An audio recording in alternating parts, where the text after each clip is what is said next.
Part 1. Some things I believe.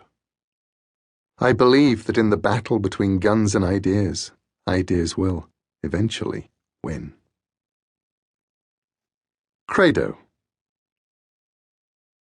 I believe that it is difficult to kill an idea because ideas are invisible and contagious, and they move fast.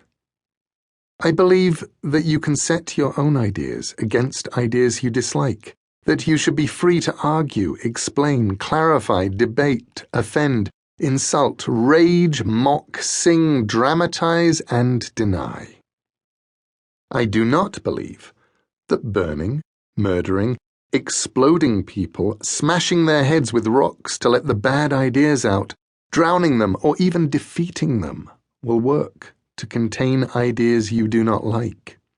Ideas spring up where you do not expect them, like weeds, and are as difficult to control. I believe that repressing ideas spreads ideas. I believe that people and books and newspapers are containers for ideas, but that burning the people who hold the ideas will be as unsuccessful as firebombing the newspaper archives. It is already too late. It is always too late.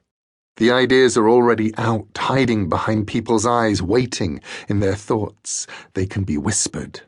They can be written on walls in the dead of night. They can be drawn. I believe that ideas do not have to be correct to exist. I believe you have every right to be perfectly certain that images of God or prophet or human that you revere are sacred and undefilable, just as I have the right to be certain of the sacredness of speech and of the sanctity of the right to mock, comment, to argue, and to utter. I believe I have the right to think and say the wrong things. I believe your remedy for that should be to argue with me or to ignore me, and that I should have the same remedy for the wrong things that I believe you think. I believe that you have the absolute right to think things that I find offensive, stupid, preposterous, or dangerous, and that you have the right to speak, write, or distribute these things, and that I do not have the right to kill you, maim you, hurt you, or take away your liberty or property because I find your ideas threatening or insulting or downright disgusting.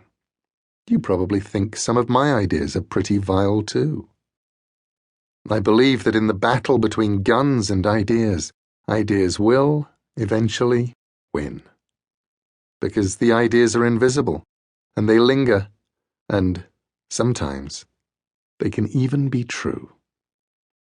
Eppur si muove, and yet it moves.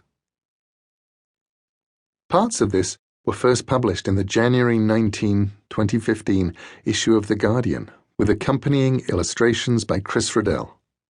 It was first published in its complete form in the New Statesman of May 27, 2015, illustrated by Dave McKean.